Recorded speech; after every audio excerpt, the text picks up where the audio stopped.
This is Pet Life Radio. Let's talk pets. Welcome to Animal Rights on Pet Life Radio. It's your host, Tim Link, and I'm so glad you're joining us today. My special guest is my good friend and one of my all-time favorite people in the whole world.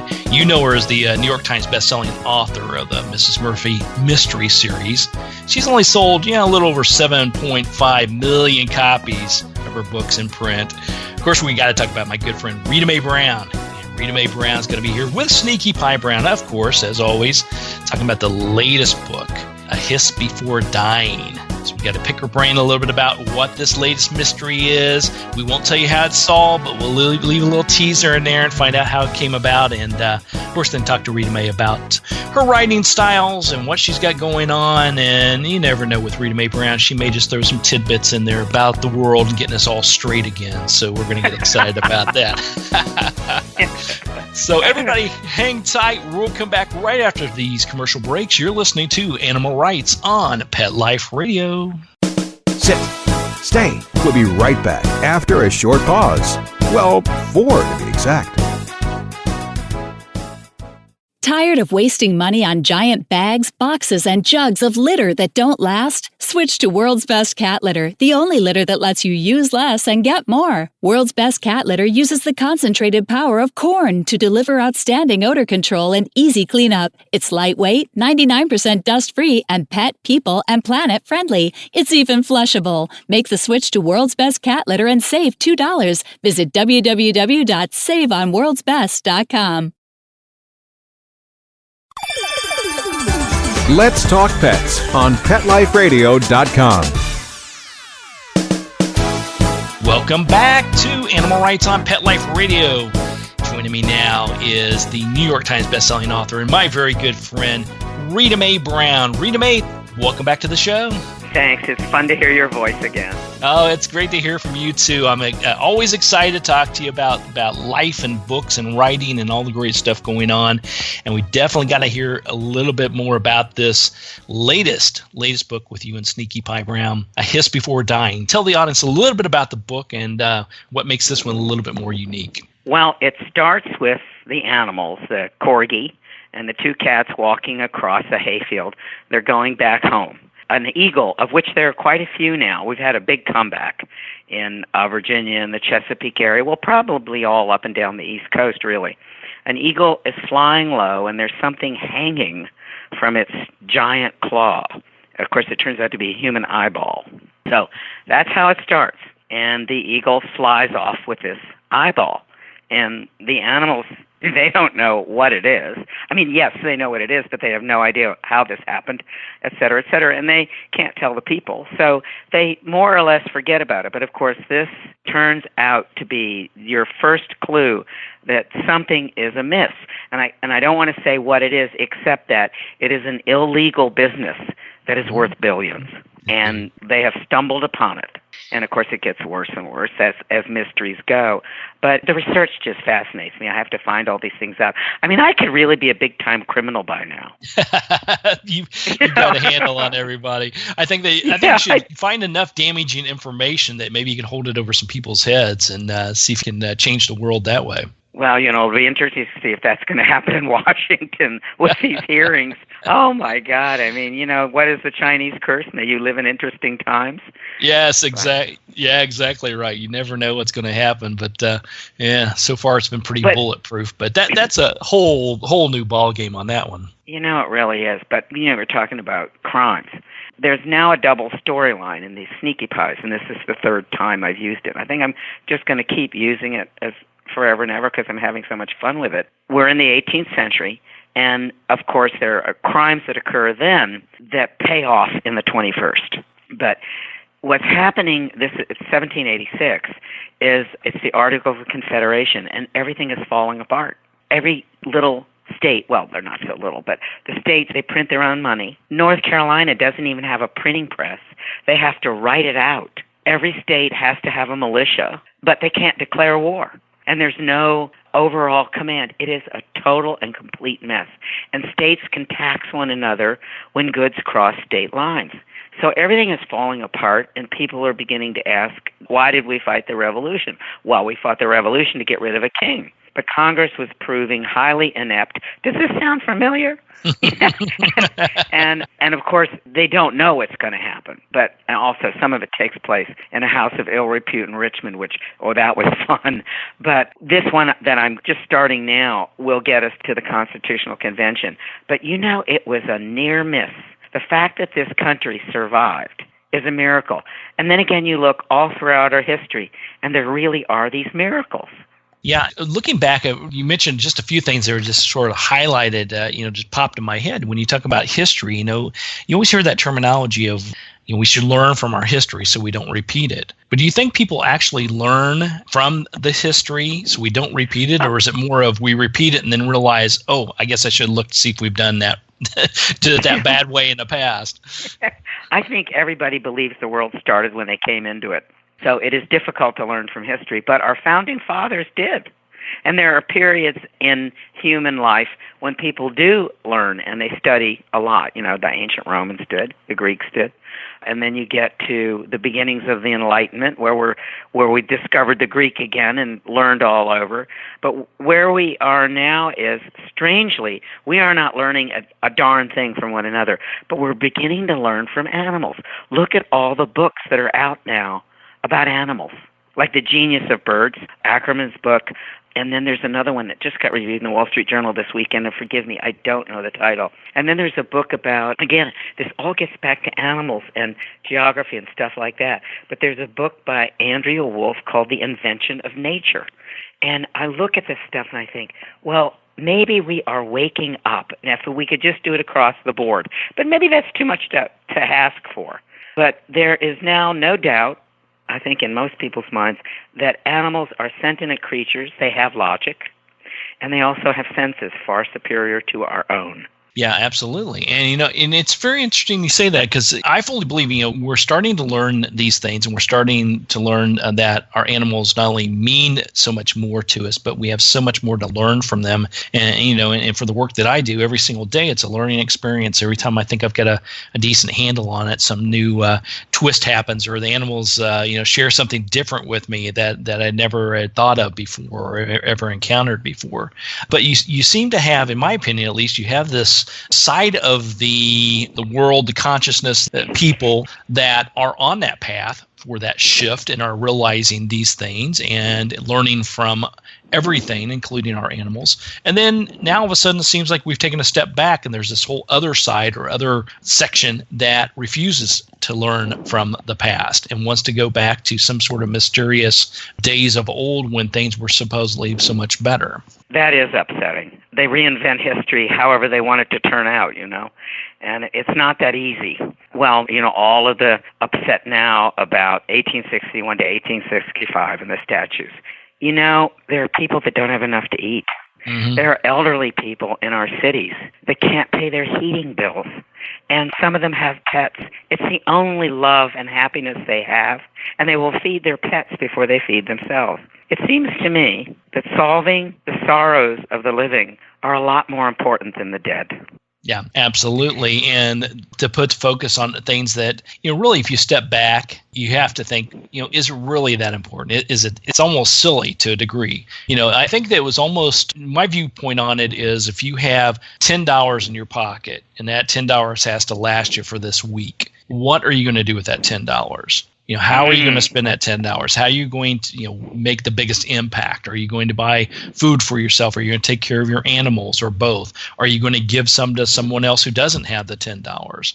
Or are you simply just going to just throw it away, blow it up, do something with it that still leaves you hungry and wondering what's going on in the world? Well, it's interesting you say that, because we're now in the middle of this opiate crisis, and I'm next to West Virginia, which is the worst suffering state in the United States. And I think animals don't do this. Animals don't drink themselves insensate. They're not going to take drugs that alter their minds, even if it makes them happier. We are this strange animal that will literally tamper with reality in order to avoid it. Yes. I don't understand what's wrong with us. Yeah, well, and it's true. And then we, as a society, can't say this is true for everyone, but, in the case that in those situations, then we turn around and point fingers at someone else. So somebody else's blame or someone else's, the reason it happened was due to something else in the world. It's funny you say that. You have your 2 dogs, and of course I have the foxhounds and my rescues. And, they can do that too. I mean, have you ever walked into a room and something has been torn up and one is looking at the other as though that dog did it but not me? You think, you little stinker. Oh, God. I mean, they do make me laugh. Honestly, I was out this morning and I walk the hounds in the morning, and it's just one of the joys of my life. And I've got youngsters out there. They're a year old, so they're big. But they're like all young creatures, whether it's little kids or kittens or foals or whatever. They're seeing all these things for the first time, and the excitement and the curiosity, and you realize we share this. All sentient creatures share this marvel at the world. Absolutely. And I think that's how that's the best way wouldn't you say that'd be the best way to take a look at life in general? That every morning we wake up and we should be glad, A, that we're here, B, what, productive thing are we going to do today? And the third thing is, the old saying of, stop and smell the roses. Take the time to actually just enjoy some simple things instead of being rushed and feeling like we have to get something done, and we have to be here, we have to do that. And actually take that time to slow down and, like you said, take a walk with your animals. Take care of them in the morning. Take a long, if you're walking your dog on the street, for God's sake, put away your cell phone. That's oh, isn't that the truth? Even it's funny you say that. I mean, I cannot imagine being in a city, walking a dog, and talking on a cell phone. As they say in the South, hand a Bible, I guess it would be, or the hand of God. In fact, I was driving my car through our neighborhood, and it's a nice neighborhood, a lot of sidewalks, places to jog, walk, bike, everything's great, perfect place to walk your dogs. And someone had their little Chihuahua, and it was sort of a few feet, in front of them. And I looked at the lady, and she was talking on her cell phone. Now, okay, so she's not paying attention to the little Chihuahua who's on the sidewalk next to the road. But then I noticed she didn't even have a leash on that little dog. Oh, no. So she was not paying attention to the dog. She was letting it walk right next to the curb. And I can imagine, I've had this conversation many times when I've, highly suggested to someone that, I've seen a lot of things happen. This is what I do for a living, and I work a lot with missing animals from around the world. I've seen, animals sort of like wander too far into the street or get distracted by a squirrel or, a deer comes running out of the woods and that little dog wasn't expecting it. And you bring it up to him politely, and it's like, oh, well, my dog's never run away. There's no reason to have him on leash. And I'm like, really? What about all the other idiots around here? How about just the stupid drivers that are around here? They could be the one causing the problem. Yeah, maybe we should put the people on a leash. Maybe we're doing this backwards. I think so. But it's funny that you bring it up, because there are things in the book, The Hiss of Death, where the animals know what the human routine is.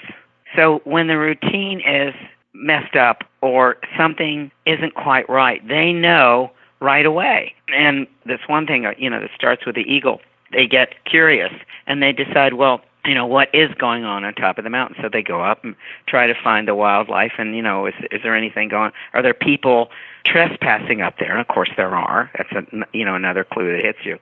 And you look at this and you realize they understand. They understand what we do. Like your dogs know what's going to happen when you get up in the morning. Mm-hmm. Yeah, they've got me very well trained. They know exactly what's going to happen. And so they have a sense of what happens when there's disorder.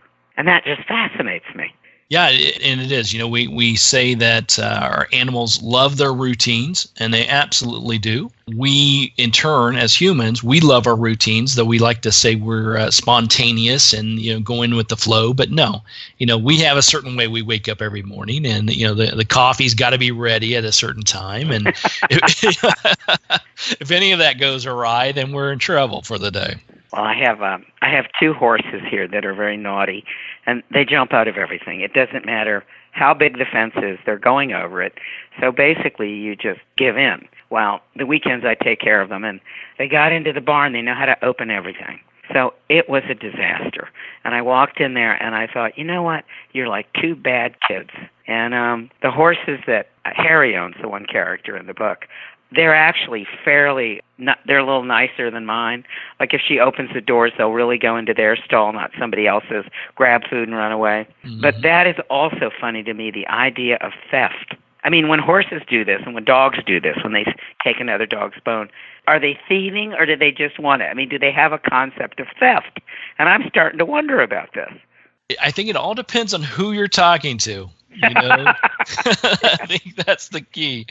That's the key. It's I think if it's for us, my smallest schnauzer, she rules the roost. So it's okay for her brother, who's twice her size, to play with the toys, as long as it's not the toys she's choosing to play with, or she needs to play with them first, and then he can have second dibs. And it has nothing to do with dominance and dominance training. It's just sort of the way it is, and that's he's accepted that. I think he knew the agreement and put his paw print on it before he came into the house. And 99% of the time, they get along splendidly. The other thing that just fascinates me, I haven't put this in a book yet, but I will, is why do they want the toy that is totally destroyed? All the stuffing is out. The eyes are off of it. I mean, it is just a complete mess. And you put down a new one and, you know, okay, they look at it for a minute, but then they go back to this rag. It's absolutely true. We have literally thousands of toys. I've shared this before, but, my previous life, I was a telecom executive and I traveled the world selling technology for 20 years. I did this. And I always had this nice little routine that I would have a collection of toys in the back of my car. And when I got to the park and ride at the airport, before return from a trip, get in the car, get ready to drive home, I would always take two of those toys, because I had two dogs at the time, and put it in my suitcase. And then when I got home, my dogs would greet me, give me my love and kisses, and then immediately want to go to the suitcase. They weren't afraid of the suitcase. So they knew what was going to happen. And so I'd unzip it for them, and they'd lightly dig through all my clothes and know exactly which was the toy, and then they'd go play with it. But I know exactly what you're talking about, because the bargain bin toys that we got for like 99 cents that the local pet store was trying to get rid of, they love those toys. And meanwhile, I go buy the $29 squirrel in the tree toy, and they're like, that's We're on the air, so tell the truth. Did you ever keep any of those toys for yourself? There's a lot of them I like. I keep telling them, no, don't play with that one. Play with this one, because Daddy likes this. Oh, yeah, there's some real good ones out there. I wish Dad had those toys when I was a kid. That's for sure. But I think it's a lot like children, though. You give a baby a gift, and 9 times out of 10, they want to play with the box instead of the gift. So I think it's probably a good reason I never had children, because I'd probably be too old school with them and just say, here, son, go play with the box. Let Dad have the Power Ranger. I can see it now. All right. Well, listen, we're going to take a quick commercial break, and then we'll come back with continue our conversation with Rita Mae Brown. I want to talk to Rita Mae a little bit more about the book, A Hiss Before Dying, and history, digging through the history of it and the research. I always find that fascinating. So everybody hang tight. We'll come back right after this commercial break. You're listening to Animal Rights on Pet Life Radio. Sit. Stay. We'll be right back after a short pause. Well, 4 to be exact. Molly, here's your dinner. Zeus, that's not your food. Don't let that happen to your precious cat. Elevate your cat's eating experience with the Cat Tree Tray. The Cat Tree Tray keeps your cat's food off the floor and conveniently located on the cat tree. It's the perfect way to eat.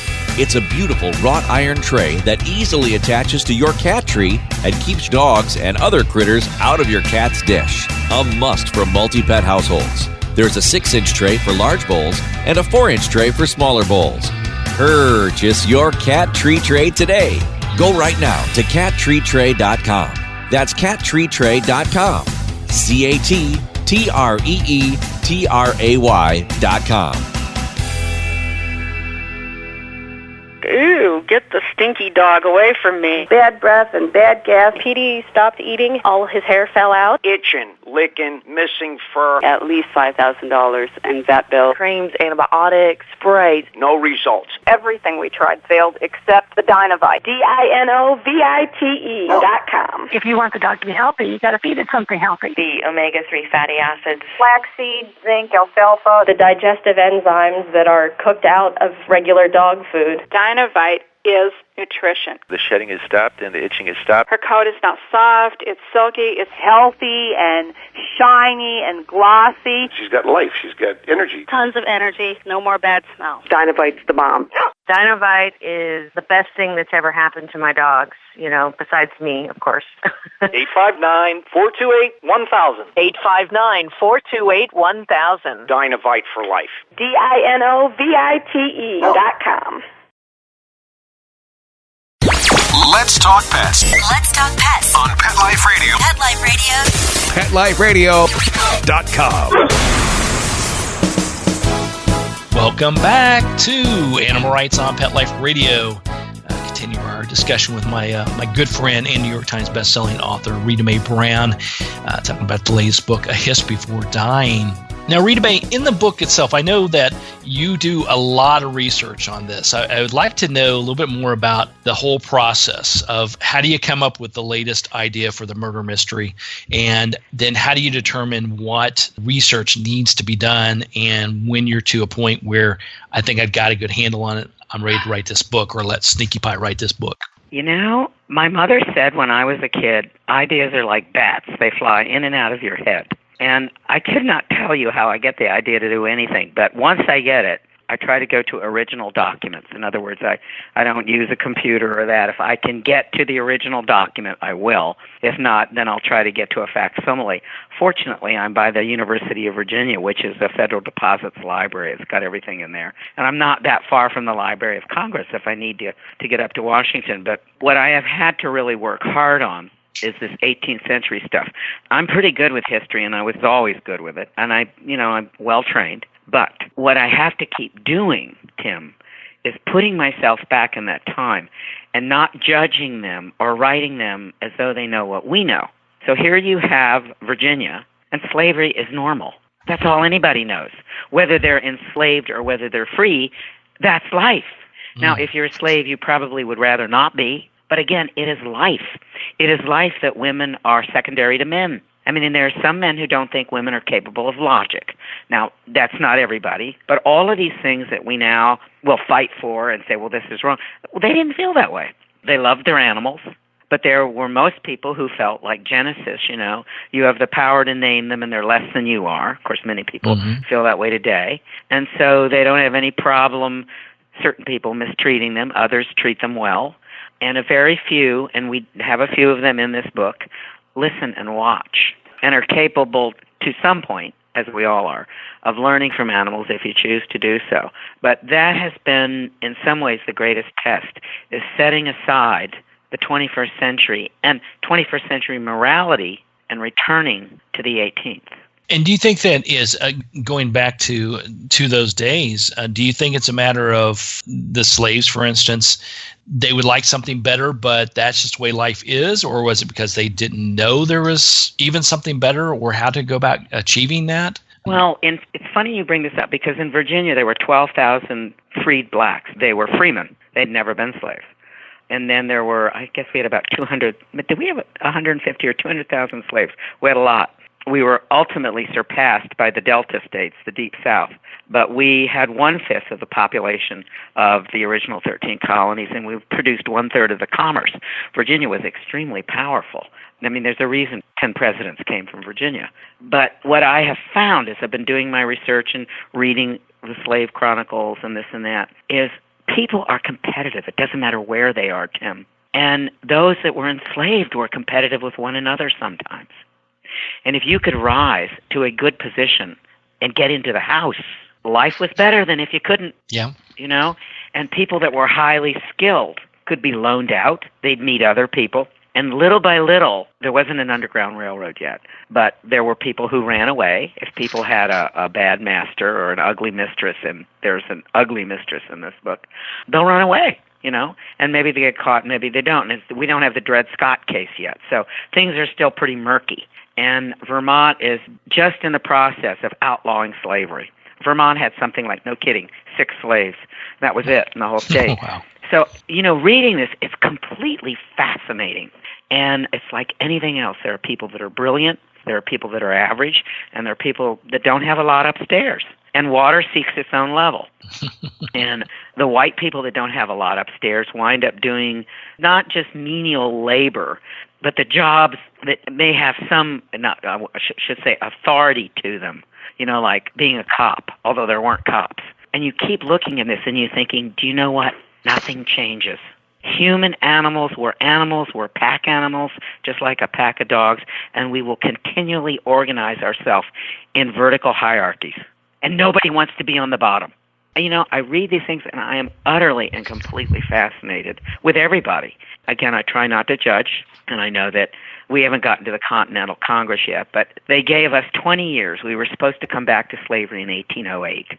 And, of course, the War of 1812 is right in front of us. So we didn't. We just could not get there for a variety of reasons, some of them out of our control and some of them most emphatically in our control. But you look at this and you realize there really is such a thing as fate. There's the odd event that changes everything, that comes out of the blue. And there is such a thing as the power of the human personality. Doesn't matter what century it is. Very interesting. Very interesting. So when you talk about the recent book, A History Before Dying, this is based as a historical narrative. It's based in post-revolutionary past, as it says. When you dig through this history, do you find a topic that you're interested in and then do the research on that and base the story on that particular research that you've done? Or is it more of you're just reading along and something catches your eye and think, wow, this may be something good we want to sort of do for the next No, book? I know what I'm looking for. And if I'm wrong, I will change it. I don't get research to shore up my ideas, so to speak. I just try to look for what I think might be there, and if I'm wrong, I will do that. But we have something happens in the 18th century. I mean, it starts with the report of a theft, and that theft pays off in a graveyard in the 21st century. And also, one of the big estates exists intact. There are remnants of the other one, and these happen to be true. I mean, I drive past these places at least once or twice a week.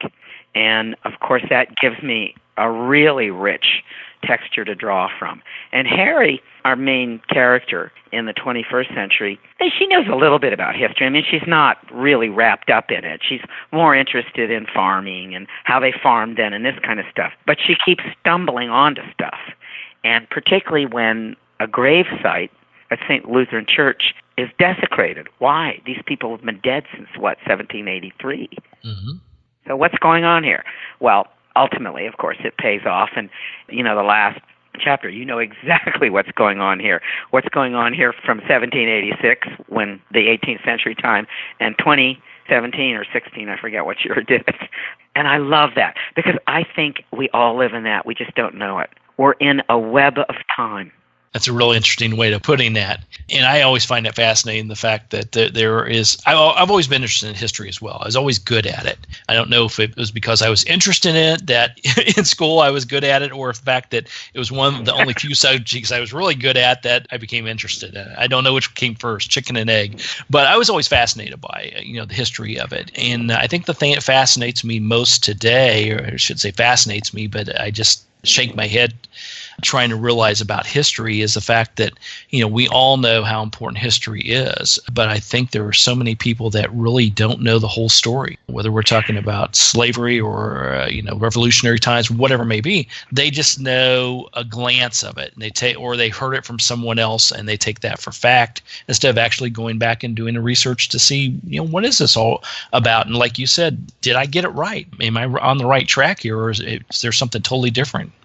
Tim, whoever wins the war writes the histories, whatever war it is. And I think a lot of times people don't want to dig because they really don't want to know the truth. The truth is disquieting. It forces you to ask questions of the time as well as yourself. What would I do in this time, knowing only what they knew?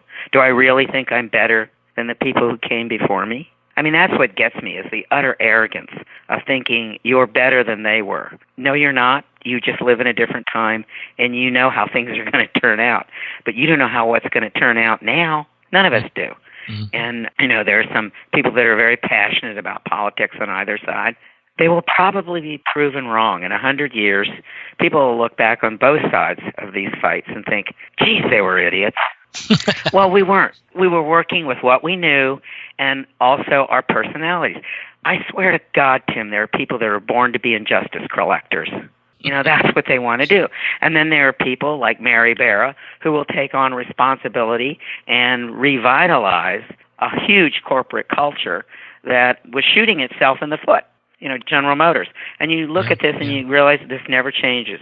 There are the people that can deal with what's in front of them and make it work and own up to their mistakes, and they're the people that are just looking for someone to blame it on so that they don't have to be responsible. And if you root through history, I guess for me, the clearest example of that is the War of the Roses. Tudors are usurpers. They ultimately won the War of the Roses, but they usurped the throne from the Plantagenets. And everything changed. And everything was rewritten and redone so that it would look like, Henry VII was right. And then Henry VIII and whatever. And it's a clear case of manipulation of history. So I just think it's what you do when you win. Very interesting. Well, the way times are, we don't know who's going to win or if it's ever going to end. That chapter is yet to be determined. But we do know, as you eloquently put it, follow the lead of our animals, and not only will they lead us in the right path, but they'll also solve these mysteries of life. And that's what you're going to get when you read History Before Dying, that's for sure. Well, don't you think the beauty of it, Tim, is that an animal lives exactly in the moment? Yes. Yeah, absolutely. I talk about it quite often. My latest book, Talking with Dogs and Cats, which you graciously gave us a little thank you in that, a little tidbit in that, and I appreciate that. But I talk about that quite often in the fact that, animals do live in the present moment. We know that. We've heard this. We've heard this terminology for years. But what people don't understand is the fact that whatever the animal went through in the past, whether it was good, bad, or indifferent, they learn from that, apply it to the present. As soon as we allow them to release that past and focus on the present moment, the more they can accomplish. They can accomplish their purpose, their reason for being here, help us with our purpose in life. And that's the key. But we often, especially with rescues, we refer to their past. We label them as their past, and that's not who they are. And I think that's, as humans, we have a lot to learn from that as well. We lived a past, good, bad, or indifferent. We learn from that, but we should apply everything to the present moment and find out what our purpose is for being here and try to, do our best to fulfill that every day. And if we can let the animals help us along the way, that's even better. You know how I think of you? I think of you and I as being on a track. We're in a foot race, and we're on the same track. We're on the same team. We're just in different lanes. I do it in fictional terms, and you do it in nonfiction terms. But I think both of us passionately care about, first of all, respecting other life forms and learning from them and realizing that it's not just the intellect. There's love there. There's healing. Absolutely. I do believe that obviously there's been a lot of people in my life that have helped form me to who I am today. But I think some of the greatest lessons, and probably perhaps the most important lessons I've learned in life, and definitely applies to what I do from a business aspect, is directly learn from the animals. I wouldn't be where I am today if it weren't for the animals in my life and the animals I get to work with from, my clients and working with rescue and these type of things. So I think there's great lessons. And yes, I'll be on that path with you the whole way. I'll let you lead the way and just plow through everything, and I'll just follow along nicely behind. You know what, though? People, many of your listeners, I hope, have come to see you. But for those that haven't seen you, they don't realize how tall you are. So all you have to do is walk into the room, and most of us are going to follow you. I have a big presence, but I have a bigger voice, whether you like it or not. If you don't see me, you're definitely going to hear me. That's for dang sure. But, it's fascinating that human beings are attracted to height. George Washington was 6'4". Richard I was 6'4", 6'5". Most of the Plantagenets were big. But when Alexander I defeated Darius and went to his mother and he went with his best friend. The mother knelt down to his best friend because Alexander was small. Well, I don't know why it is, but we associate height with leadership. So, see, you just have this extra advantage. I'm like a little Jack Russell. I got to run around fast and bite. That's all right. Nip of their ankles. You'll get their attention one way or another. Get a death from the ankles down. Exactly right. All right. Well, I'll tell you, we're coming to the end of our show today. Rita Mae, I want to ask you one last question here before I let you go. When all your wonderful fans and all the listeners pick up a copy of A Hiss Before Dying and they take a read at it, what do you hope they learn from it? What's the one thing you, as an author of this, want to accomplish? Are there multiple things, or is there one lesson you want to teach, or one thing you want to get across? Well, there's two lessons, and the one I always want to teach, and that is have respect for other life forms. If you don't want to rescue an animal or whatever, send $10 to your local shelter, but do what you can. But the other thing is, don't sit in judgment of people who lived before you. Respect them too. Absolutely. Say we wouldn't be here today without them, paving the path to get us here. So. Well, and Tim, who walks on water? Is there such a thing? I mean, we all make mistakes. Some of them are terrible and big, and some of them are petty and silly. But, everybody, yes, there are some monsters in the world and in life. I guess there always will be. There always have been. But not that many. Most people are pretty darn decent.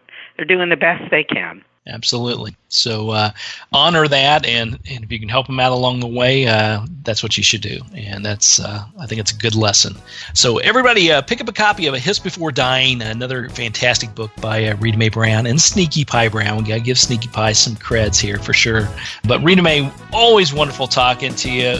Continue great success, and I look forward to seeing you and speaking with you again real soon. Me too. Absolutely. All right, well, we're coming to the end of the show today. We want to thank everyone for listening to Animal Rights on Pet Life Radio. I want to thank the producers and sponsors for making this show possible. So until next time, write a great story about the animals in your life. Write in a blog, an article, or in a book, and who knows, you may be the next guest on Animal Rights on Pet Life Radio. Have a great day. Let's Talk Pets, every week on demand, only on PetLifeRadio.com.